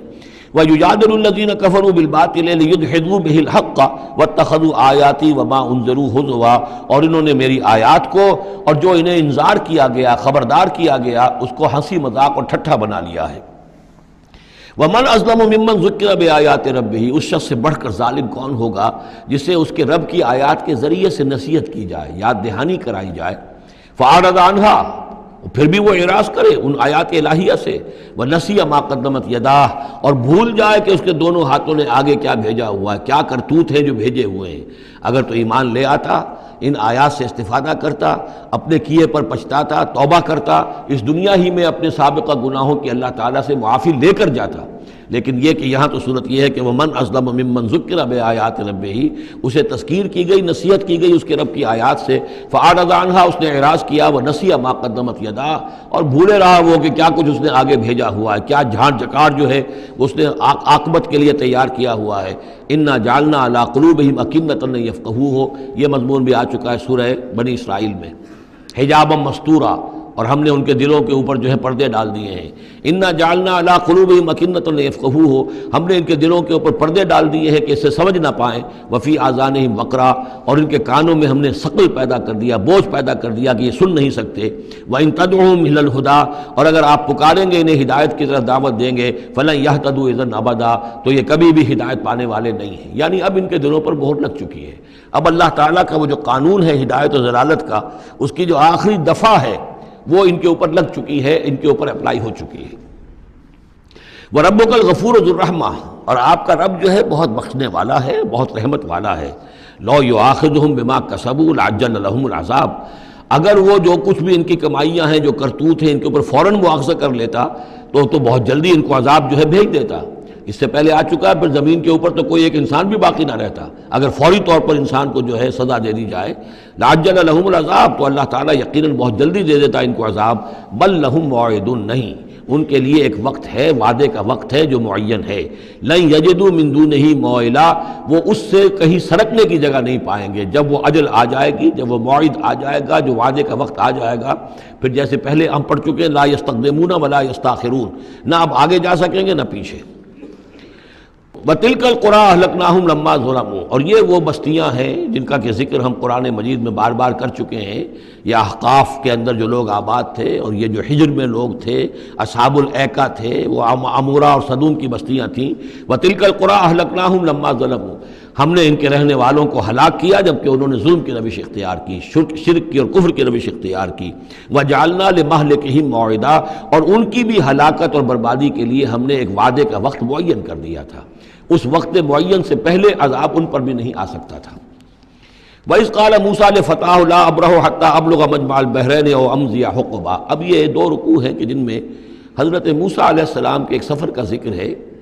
روایات میں جو بات معلوم ہوتی ہے، اور وہ اس قرآن مجید کے بیان کے ساتھ وہ چیز مطابقت رکھتی ہے، اس لیے بیان کر رہا ہوں کہ حضرت موسیٰ کو اللہ تعالیٰ نے حکم دیا کہ فلاں جگہ پر جاؤ اور وہاں تمہیں ہمارا ایک بندہ ملے گا، اور وہ بندہ جو ہے بہت صاحب علم ہے، کچھ عرصہ اس کے پاس رہو. ہو سکتا ہے کہ یہ حضرت موسیٰ علیہ السلام کا بھی ابتدائی دور ہو نبوت کا، اور جیسے کہ اللہ تعالیٰ نے ہمیں معلوم ہے روایات سے 3 برس تک جو حضور صلی اللہ علیہ وسلم کی تعلیم کا بندوبست کیا ہے، ایک فرشتہ جو ہے مستقل جو ہے آپ کے ساتھ رہا ہے. اسی طریقے سے شاید اللہ تعالیٰ نے کسی یا تو فرشتے کو، جسے ہم خضر کہہ دیتے ہیں، یہ بھی کوئی یقین کے ساتھ معلوم نہیں کہ وہ خضر علیہ السلام، قرآن میں ان کا نام نہیں ہے. یہ بھی رائے ہے کہ وہ فرشتے ہیں، یہ بھی رائے ہے کہ وہ انسانوں میں سے کوئی انسان ہے جن کو اللہ تعالیٰ نے بہت لمبی عمر دے دی ہے. جیسے جن کو دے رکھی ہے ایک ابلیس کو، تو انسانوں میں سے ایک اچھے اپنے نیک اور اپنے پسندیدہ اور برگزیدہ انسان کو بھی اس نے بہت بڑی عمر دے رکھی ہے، وہ حضرت خضر ہے. واللہ عالم، اس کے بارے میں کوئی تفصیل ہم نہیں جان سکتے. لیکن یہ کہ حضرت موسیٰ علیہ السلام سے کہیں کسی جگہ پر ان کو یہ خیال آ گیا کہ شاید اس وقت روئے ارضی پر سب سے زیادہ علم جو ہے اللہ تعالیٰ نے مجھے عطا کیا ہے. لیکن اس کے لیے پھر ذرا تعدیباً اور تربیتاً اور تعلیماً اب انہیں کہا گیا کہ فلاں ہمارا بندہ فلاں جگہ جاؤ، تمہاری ملاقات ہوگی، کچھ دیر اس کے پاس رہو اور دیکھو کہ وہ اس سے کیا حکمت تم سیکھ سکتے ہو. اب اس کے لیے حضرت موسیٰ نکلے ہیں اپنے نوجوان ساتھی خادم کے ساتھ، یوشع ابن نون ان کو ساتھ لے کر. وَإِذْ قَالَ مُوسَىٰ لِفَتَاهُ لَا أَبْرَحُ حَتَّىٰ أَبْلُغَ مَجْمَعَ الْبَحْرَيْنِ، اور جب کہا موسیٰ نے اپنے اس نوجوان ساتھی سے جن کا نام یوشع ابن نون ہے کہ میں نہیں باز آؤں گا یہاں تک کہ چلتا رہوں اور پہنچ جاؤں مجمع البحرین تک، جہاں پر کہ دونوں دریا مل جاتے ہیں، او امضی حقبا، یا پھر میں چلتا رہوں گا، چاہے وہ مجھے سینکڑوں برس گزر جائیں میں چلتا رہوں گا. بتایا گیا تھا مجمع البحرین پر وہ ملے گا، اور خاص نشانی اس کی بتا دی گئی تھی کہ ہمارا وہ بندہ وہاں ملے گا تمہیں. اب مجمع البحرین پر بھی اختلاف ہے. ایک کا تو خیال یہ ہے، وہ جو نقشہ میں نے آپ کو دکھایا تھا، کہ یہ جو ریڈ سی ہے، اس کی جو 2 کھاڑیاں ہو جاتی ہیں، تو ان کا جو مقام اتصال ہے گویا کہ وہاں بھیجا گیا کہ یہاں پر. لیکن صحیح رائے زیادہ جو ہے وہ یہ ہے کہ یہ جو دریائے نیل آتا ہے مصر میں، تو یہ سوڈان سے آتا ہے، تو 2 دریا مل کر یہ دریا بنتے ہیں، النیل الازرق اور النیل الابیض. ایک سفید رنگ کا پانی ہے اور ایک بھی نیلے رنگ کا پانی ہے. یہ نقشہ ہمیں بھی اٹک پر نظر آتا ہے. دریائے سندھ جو تربیلا سے نکل کر پانی آتا ہے وہ نیلے رنگ کا ہے، اور جو دریائے کابل کا پانی آ رہا ہوتا ہے مغرب سے، تو اس کا وہ پانی گدلا ہے. اور کافی دور تک پھر ہمیں نظر آتا ہے کہ یہ دریائے کابل کا پانی چل رہا ہے گدلے رنگ کا، اور یہ صاف صاف پانی جو ہے دریائے سندھ کا چل رہا ہے. تو اسی طرح کا معاملہ وہاں پر ہے. نیل جو ہے نیلا نیل اور سفید نیل، النیل الازرق اور النیل الابیض، وہاں پر پہنچے ہیں. کہیں یہ یوں سمجھیے خرطوم کے آس پاس، کہ میں اب چلتا جاؤں گا. فلما بلغا مجمع بینہما، جب یہ پہنچ گئے اس دونوں دریاؤں کے ملنے کی جگہ پر، نسیا حوتہما، یہ بتا دیا گیا تھا کہ ایک جو مچھلی ہے تل کر اس کو ساتھ لے لینا تاکہ تمہارے وہ غذا کا کام بھی دے گی، اور اسی کو نشانی بنانا تھا اللہ نے بتانے کے لیے کہ کس جگہ پر وہ اس شخص سے ملاقات ہوگی. جب وہ پہنچے ان دونوں کی مجمع کے مقام پر، نسیا حوتہما، تو انہوں بھول گئے اپنی اس مچھلی کو. فاتخذ سبیلہ فی البحر سربا، اور وہ مچھلی جو ہے وہ زندہ ہو کر، حالانکہ بھنی ہوئی تھی تلی ہوئی تھی، وہ زندہ ہو کر اور اس نے وہ سرنگ سی بنا کر اور سمندر میں چلی گئی. فلما جاوزا، اب یہ نقشہ جو ہے یہ ان کے جو ساتھی تھے یوشع ابن نون، انہوں نے دیکھا ہے اپنی نگاہ سے کہ یہ معاملہ ہوا ہے، لیکن یہ کہ اس کا تذکرہ کرنا حضرت موسیٰ علیہ السلام سے بھول گئے. فلما جاوزا، جب وہ وہاں سے آگے نکل گئے، قال لفتاه آتنا غداءنا، انہوں نے اپنے اس نوجوان ساتھی سے کہا، خادم سے، کہ بھائی ہمارا وہ کھانا لے آؤ، ناشتہ لے آؤ. لقد لقینا من سفرنا ھذا نصبا، اب ہمیں اس سفر سے کوئی تکان طاری ہو گئی ہے، ایگزاسشن ہو رہی ہے. اور یہاں یہ نقطہ بیان کیا ہے مفسرین نے کہ چونکہ اس اصل مقام سے آگے نکل آئے تھے اس لیے اب تکان ہوئی ہے، ورنہ جو مقام تک پہنچنا تھا وہاں تک انہیں تکان کا کوئی احساس نہیں ہوا۔ قال ارأیت اذ اوینا الی الصخرۃ، اس نوجوان نے یہ کہا خادم نے کہ آپ دیکھیے جب ہم اس چٹان کے پاس تھوڑی دیر کے لیے رکے تھے سستانے کے لیے، فإنی نسیت الحوت، تو میں اس مچھلی پر نگاہ رکھنا بھول گیا، اس کی حفاظت کرنا بھول گیا، وما انسانی الا الشیطان ان اذکرہ، اور شیطان نے مجھے بھلائے رکھا کہ میں آپ سے ذکر بھی نہیں کر سکا، واتخذ سبیلہ فی البحر، وہ تو زندہ ہو کر اور اس نے اپنا راستہ بنایا اور سمندر میں اتر گئی یا دریا میں اتر گئی۔ عجبا، بہت عجیب یہ واقعہ تھا جو پیش آیا تھا۔ قال ذالک ما کنا نبغی، اب حضرت موسیٰ نے کہا اسی کے تو ہم تلاش میں تھے، یہی تو نشانی بتائی گئی تھی کہ یہاں پر، اب چلو واپس وہیں۔ فارتدا علی آثارہما قصصا، تو وہ اب لوٹے اپنے نقوش پا کو دیکھتے ہوئے، چونکہ وہیں پہنچنا ہے اب جہاں پر کہ وہ مچھلی جو ہے وہ زندہ ہو کر اور دریا میں اتر گئی تھی۔ فوجد عبدا من عبادنا، اب جو وہاں پہنچے تو پایا ہمارے بندوں میں سے ایک خاص بندے کو، آتیناہ رحمتا من عندنا، ہم نے اسے رحمت عطا کی تھی خاص اپنے پاس سے، وعلمناہ من لدنا علما، اور اسے علم سکھایا تھا خاص اپنے پاس سے۔ یہ علم لدنی ایک اصطلاح ہے جو یہیں سے لفظ اخذ کیا گیا ہے۔ ایک علم وہ ہے جو ہم سیکھتے ہیں، جو بھی پڑھتے ہیں سیکھتے ہیں، تفسیر پڑھی ہے، عربی پڑھی ہے، نحو پڑھی ہے، فقہ پڑھی ہے، یہ علم حاصل ہو رہا ہے، یا جیوگرافی پڑھی ہے، تاریخ پڑھی ہے۔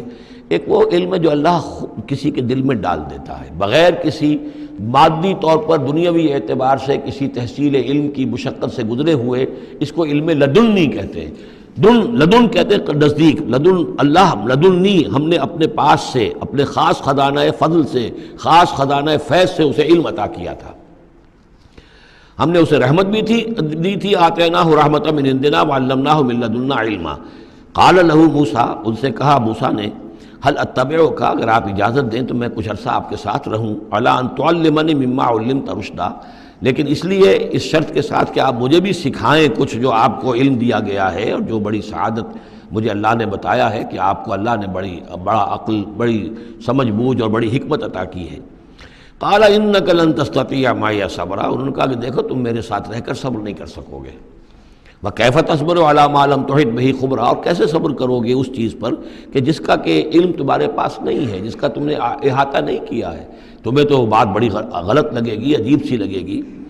قال ستجدنی انشاءاللہ صابرا، حضرت موسیٰ نے کہا کہ نہیں انشاءاللہ آپ مجھے صابر پائیں گے، میں صبر کروں گا، ولا اعصی لک امرا، اور میں آپ کی کسی حکم کی خلاف ورزی نہیں کروں گا۔ اب دیکھیے یہاں انشاءاللہ صبر کے ساتھ تو آ گیا، ولا اعصی لک امرا، آپ کے حکم کی خلاف ورزی نہیں کروں گا، یہاں انشاءاللہ نہیں آیا ہے، اور اسی میں خلاف ورزی ہو گئی، یعنی یہ کہ انہوں نے جو حکم دیا تھا پھر اس کی وہ پابندی نہیں کر پائے۔ ولا تقولن لشیء انی فاعل ذلک غدا، اس کے ساتھ اس کو جوڑ لیجئے جو ہم پڑھا ہے اسی صورت میں، حضور سے کہا گیا تھا کبھی نہ یہ کہیے گا، یہاں بھی کہتے ہیں انشاءاللہ میں کوشش کروں گا، انشاءاللہ اللہ تعالیٰ کے فضل و کرم سے میں آپ کے حکم کی خلاف ورزی نہیں کروں گا۔ قال فإن اتبعتنی، اب یہ حکم ہے ان کا، انہوں نے کہا کہ اگر تم میرے ساتھ چلنا چاہتے ہو، رہنا چاہتے ہو، فلا تسألنی عن شیء، تو کسی چیز کے بارے میں مجھ سے خود مت پوچھنا، حتی احدث لک منہ ذکرا، یہاں تک کہ میں خود اس کے بارے میں کوئی تذکرہ کروں، بس دیکھتے جاؤ جو بھی میرے ساتھ ہو رہا ہے، دیکھتے رہو، آبزرو کرو، چپ رہو، خاموش رہو، میں جب مناسب سمجھوں گا جو اصل حکمت ہے ان چیزوں کی کہ جو تمہارے مشاہدے میں آئیں گی وہ میں تمہیں بتا دوں گا، لیکن تم مجھ سے سوال نہیں کرو گے۔ فانطلقا، اب وہ دونوں چلے، گویا کہ حضرت موسیٰ نے وہ بات مان لی۔ حتی اذا رکبا فی السفینۃ، یہاں تک کہ جب وہ دونوں سوار ہوئے کشتی میں، خرقہا، اب ان صاحب نے، یہ جو صاحب موسیٰ انہیں کہیں یا حضرت خضر کہیں، انہوں نے کشتی کا ایک تختہ اکھاڑ دیا۔ قال خرقتہا لتغرق اہلہا، اب حضرت موسیٰ علیہ السلام کہاں خاموش رہنے والے تھے، اتنا غلط کام کر رہے ہو، تم ساری کشتی کو ڈبونا چاہتے ہو، کیا تم نے توڑ ڈالا ہے، پھاڑ دیا ہے اس کشتی کو تاکہ غرق کر دو اس کے اندر جو سوار ہیں ان سب کو؟ لقد جئت شیئا امرا، یہ تو آپ نے ایک بہت غلط کام کیا، بہت بھاری ایک جرم ہے جو آپ سے سرزد ہوا ہے۔ قال الم اقل انک لن تستطیع معی صبرا، انہوں نے کہا کیا میں نے نہیں کہا تھا کہ تم میرے ساتھ صبر نہیں کر سکو گے؟ تو اصل بات سمجھ لیجئے وہ کیا ہے کہ دنیا میں جو ظاہر میں کوئی عمل ہو رہا ہوتا ہے ہم اس کو دیکھتے ہیں، اس کے پیچھے اللہ کی کیا مشیت کام کر رہی ہے وہ ہمیں نظر نہیں آتی۔ بظاہر کوئی شے ہمارے لیے بری ہے، اس کے پیچھے کوئی خیر آ رہا ہے، ہم اس بری چیز کو برا سمجھ کر اور وہ ہم جو ہے نالا و شیون کا معاملہ اختیار کر لیتے ہیں۔ عسیٰ ان تکرہوا شیئا وہو خیر لکم وعسیٰ ان تحبوا شیئا وہو شر لکم واللہ یعلم وانتم لا تعلمون۔ یہ ہے اصل میں وہ بات کہ جو سورہ بقرہ میں ہم نے پڑھی تھی۔ ہو سکتا ہے تم کسی چیز کو برا سمجھو جبکہ حقیقت میں وہ تمہارے لیے بہتر ہو، اور ہو سکتا ہے کہ تم کسی چیز کو اچھا سمجھو، حقیقت میں تمہارے لیے وہ مضر ہو۔ اللہ جانتا ہے، تم نہیں جانتے۔ تو تفویض الامر ہونا چاہیے اللہ کی طرف، اے اللہ جو تجھے میرے لیے پسند ہے۔ لیکن یہ جو بھی فرشتے کر رہے ہوتے ہیں، اور ظاہر بات ہے یہ بھی ہو سکتا ہے فرشتے ہوں یا اولیاء اللہ میں سے کسی کی روح ہے، تو جیسا کہ شاہ ولی اللہ کا قول میں نے آپ کو سنایا ہے کہ وہ بھی ملائکہ کے طبقہ اسفل میں شامل ہو جاتے ہیں، اور وہی اللہ تعالیٰ کے احکام کی جو ہے تنفیذ کرتے ہیں۔ تو یہ شرعی احکام نہیں ہے، یہ تکوینی احکام ہے۔ کسی کا بچہ جو ہے چھت کے اوپر سے گرا مر گیا، اب وہ تو چیخ رہا ہے، ماں بھی چیخ رہی ہے، بہن بھائی بھی چیخ رہے ہیں۔ اب کیا پتا کہ یہ بچہ جو ہے اگر بڑا ہو جاتا تو یہ ماں باپ کے لیے سوہان روح ہوتا۔ اللہ نے ان کے لیے خیر کیا ہے کہ اس بچے کو اس وقت لے لیا ہے، لیکن انہیں تو پتہ نہیں کہ آئندہ کیا ہونا تھا۔ تو ہم ظاہر کو دیکھ کر جو ہے گھبرا جاتے ہیں اور اس کو اپنے لیے برا سمجھ بیٹھتے ہیں، جبکہ اللہ تعالیٰ کی بیدک الخیر، اللہ کے ہاتھ میں خیر ہی خیر ہے، لیکن ہماری شارٹ سائٹڈنس ہے کہ جس کی وجہ سے ہم چیزوں کو کسی اور رنگ میں لے رہے ہیں۔ اس کے لیے یہ 3 واقعات ہیں کہ جو انہیں دکھائے گئے۔ قال لا تؤاخذنی بما نسیت ولا ترہقنی من امری عسرا، تو انہوں نے کہا، حضرت موسیٰ نے عرض کیا لا تؤاخذنی بما نسیت، مجھ سے مواخذہ نہ کیجئے اس پر کہ میں بھول گیا کہ میں نے آپ سے وعدہ کیا تھا کہ میں آپ سے کوئی سوال نہیں کروں گا، ولا ترہقنی من امری عسرا، اور نہ دباؤ ڈالیے مجھ پر میرے معاملے میں کچھ زیادہ سختی نہ کیجئے۔ ایسا نہ ہو کہ ایک ہی دفعہ کی میری اس غلطی کے اوپر کہتے ہیں جاؤ اب یہاں سے، بلکہ ذرا یہ نرمی کیجئے۔ فانطلقا، اب پھر چلے دونوں، حتی اذا لقیا غلاما قتلہ، جب ایک نوجوان سے ملاقات ہوئی اس نے قتل کر دیا اس کو، حضرت خضر نے۔ قال قتلت نفسا زکیۃ بغیر نفس، حضرت موسیٰ علیہ السلام پھر بولے یہ کیا کیا آپ نے؟ ایک بے گناہ جان کو آپ نے قتل کر دیا اس کے بغیر کہ اس نے کسی کا خون بہایا ہو۔ لقد جئت شیئا نکرا، یہ تو آپ نے بہت ہی نامعقول حرکت کی ہے۔ قال علم انک لن تستطیع معی صبرا، اب انہوں نے بھی ذرا ڈانٹ کے انداز میں کہا علم اقل لک، کیا میں نے نہیں کہا تھا تم سے کہ تم میرے ساتھ صبر نہیں کر سکو گے؟ قال ان سألتک عن شیء بعدها فلا تصاحبنی، حضرت موسیٰ نے عرض کیا کہ اچھا ٹھیک ہے، اب اگر تیسری مرتبہ مجھ سے غلطی ہو جائے، دوسری مرتبہ اور مجھے معافی دے دیں، اگر اب میں اس کے بعد کوئی آپ سے سوال کروں تو پھر ٹھیک ہے، آپ مجھے اپنے ساتھ نہ رکھیے گا، فلا تصاحبنی، پھر یہ کہ میں اپنا راستہ لے لوں گا۔ قد بلغت من لدنی عذرا، میری جانب سے آپ نے جو ہے حجت قائم کر دی ہے، اور آپ عذر جو ہے اب آپ کر سکتے ہیں کہ آپ مجھے اپنے ساتھ نہ رکھیں، یعنی خطا میری ہے۔ فانطلقا، پھر چلے، حتی اذا اتیا اہل قریۃ استطعما اہلہا، اور جب یہاں تک کہ وہ پہنچے ایک بستی والوں کے پاس، وہاں انہوں نے ان سے چاہا کہ وہ انہیں کھانا کھلائیں، مسافر جیسے ہوتے ہیں کہ بھائی ہم لوگ آئے ہیں، مسافر ہیں، آپ کی بستی میں آئے ہیں تو ہمیں کھانا کھلائیے۔ فَأَبَوْا أَن يُضَيِّفُوهُمَا، تو وہاں کی بستی والوں نے، وہ ایسے کچھ کٹھور اور شقی لوگ تھے، انکار کر دیا ان کی ضیافت سے، انہیں کچھ کھانے کو نہیں دیا۔ فَوَجَدَ فِيهَا جِدَارًا، وہاں انہوں نے دیکھا ایک دیوار، يُرِيدُ أَن يَنقَضَّ، کہ بالکل گرنے کو ہے، ٹوٹنے کو ہے، گرنے کو ہے۔ فَأَقَامَهُ، تو وہ حضرت خضر نے اس کو سیدھا کر دیا، بنا دیا اور سیدھا کر دیا، مضبوط کر دیا۔ قَالَ لَوْ شِئْتَ لَاتَّخَذْتَ عَلَيْهِ أَجْرًا، تو حضرت موسیٰ نے پھر کہا کہ اگر آپ چاہتے، یہ اتنے ناہنجار لوگ، انہوں نے مسافروں کو کھانا تک نہیں دیا اور آپ نے بغیر مزدوری لیے ہوئے ان کا کام کر دیا، ان کی دیوار سیدھی کر دی۔ لو شئت لاتخذت علیہ اجرا، آپ اس پر اجرت طلب کرتے ان سے، اور یہ جو اجرت سے جو ہے بہرحال ہم جو ہے کچھ نہ کچھ کھاتے پیتے۔ قال ھذا فراق بینی و بینک، کہ بس یہ اب میرے اور آپ کے درمیان اب علیحدگی کا وقت ہے۔ سأنبئک بتأویل ما لم تستطع علیہ صبرا، اب میں تمہیں بتائے دیتا ہوں اصل راز اور حقیقت ان چیزوں کا جس پر کہ آپ صبر نہ کر سکے۔ اما السفینہ، جہاں تک اس کشتی کا معاملہ ہے، فکانت لمساکین یعملون فی البحر، تو یہ ان مزدوروں کی ملکیت تھی کہ جو دریا میں محنت کرتے ہیں، جیسے کشتی ہے ادھر سے ادھر اتار دیا، دو پیسے لے لیے، ایک پیسہ لے لیا، یہ مزدوری کر رہے ہیں، ان کے لیے گویا کہ کمائی کا اور ان کی معاش کا یہی ذریعہ ہے۔ فاردت ان اعیبھا، میں نے یہ چاہا کہ اس کو عیب دار کر دوں۔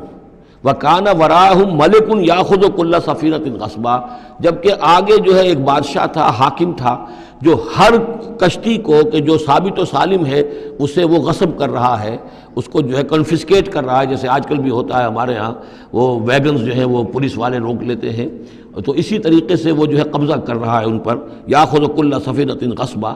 اب وہ دیکھے گا کہ یہ تو ٹوٹی ہوئی کشتی چھوڑ دے گا، تو کشتی میں ایک تختہ لگا لینا تو آسان کام ہے، پوری تختی جا رہی تھی تو میں نے ایک تختہ جو ان کا جو ہے توڑ دیا ہے تاکہ اسے ناقص سمجھ کر وہ بادشاہ جو ہے اسے ریجیکٹ کر دے اور اس کشتی کو نہ لے، تو ان مزدوروں کی پوری کشتی بچ جائے۔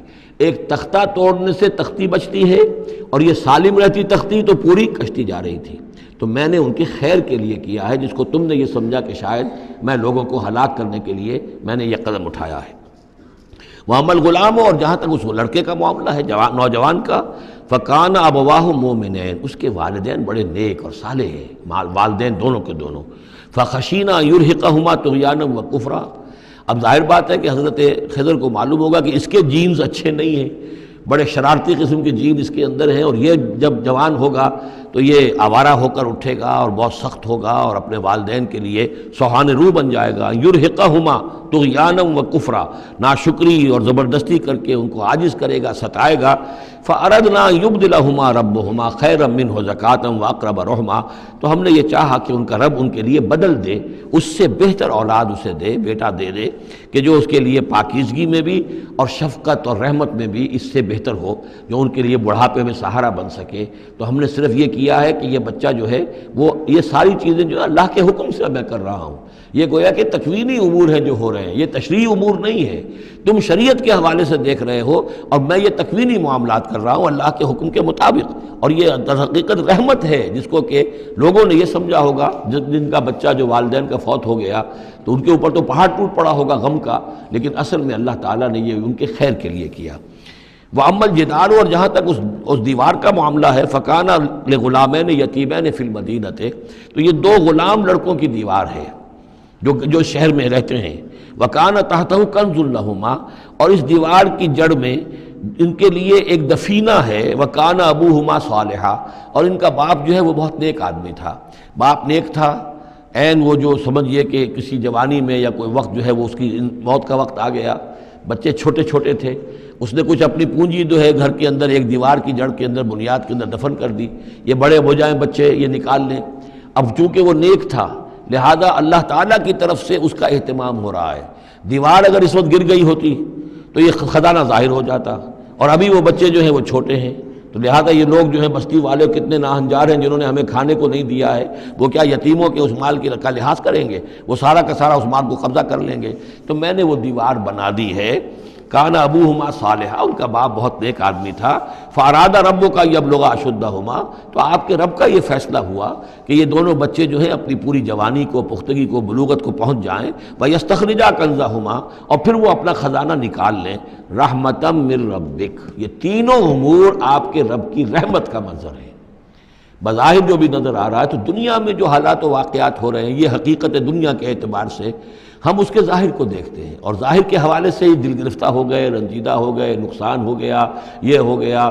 ہاں اے فلک پیر جواں تھا ابھی عارف، کیا تیرا بگڑتا جو نہ مرتا کوئی دن اور، مرثیوں پر مرثیے کہے جا رہے ہیں، یہ سب کچھ ہوتا ہے، لیکن یہ کہ یہ پتہ نہیں ہوتا کہ اللہ تعالیٰ کی طرف سے جو بھی ہے وہ خیر ہے، اسی میں بھلائی ہے۔ تو بندہ مومن کا کام کیا ہے؟ تفویض الامر الی اللہ، اپنے معاملات کو اللہ کے حوالے کر دے، راضی برضائے رب، جو اللہ کی طرف سے آیا کہ ہر چساقی ماریخت عین الطاف است، رحمتا من ربک، یہ سب کچھ رحمت تھا، رحمت ہے آپ کے رب کی طرف سے۔ وما فعلتہ عن امری، یہ میں نے اپنے جی سے نہیں کیا ہے، میرا فیصلہ نہیں ہے۔ یعنی یہ جو بھی تھے، چاہے فرشتے تھے اور چاہے کوئی نیک انسان ہے جنہیں اللہ نے بہت لمبی زندگی دے دی ہے، چاہے یہ کوئی روح ہے کہ جو انسانی شکل میں پھر آ گئی ہے، کہ جو اللہ تعالیٰ نے کسی ولی اللہ کی روح کو جو ہے وہ طویل زندگی دے رکھی ہے، کوئی بھی ہے، اس سے کوئی فرق واقع نہیں ہوتا، لیکن یہ کہ وہ در حقیقت کارکنان قضاء و قدر کی فوج میں ریکروٹ ہو گئے۔ وہ جو فیصلے کر رہے ہیں، جس کی تنفیذ کر رہے ہیں، اس کا شریعت سے تعلق نہیں ہے، وہ تکوینی امور ہے اللہ تعالیٰ کے۔ ذالک تعویل ما لم تستطع علیہ صبرا، یہ ہے تعویل، یہ ہے اصل حقیقت، یہ ہے اصل راز ان چیزوں کا جس پر کہ اے موسیٰ تم صبر نہ کر پائے۔ اب اس کے بعد جو ایک رکوع میں واقعہ آ رہا ہے ذوالقرنین کا، تو جو بھی 1-2 منٹ ہمارے پاس ہے اس میں میں تھوڑی سی تمہید بیان کیے دیتا ہوں کہ تو ایک سوال یہ بھی تھا کہ ذوالقرنین کون ہے؟ یہ کون ہے؟ یہ سمجھیے کہ اس صدی تک تقریباً 1300 برس تک ہمارے مفسرین ان کے علم میں نہیں تھا کہ کوئی اتنا بڑا بادشاہ رہا ہو جتنا بڑے بادشاہ کا ذکر ابھی ذوالقرنین کے حوالے سے آئے گا۔ تو تو لہٰذا لوگوں نے یہ سمجھا عام طور پر کہ سکندر اعظم، یہی معلوم تھا سکندر بہت بڑا فاتح تھا، وہ مقدونیہ سے چلا یونان سے اور دریائے بیاس تک آ گیا، کتنا بڑا، تو اس کو، لیکن یہ کہ اس کی سیرت و کردار جو ہے جو سکندر کی معلوم ہے، اس کی کوئی مناسبت ذوالقرنین کے اس کردار سے نہیں ہے۔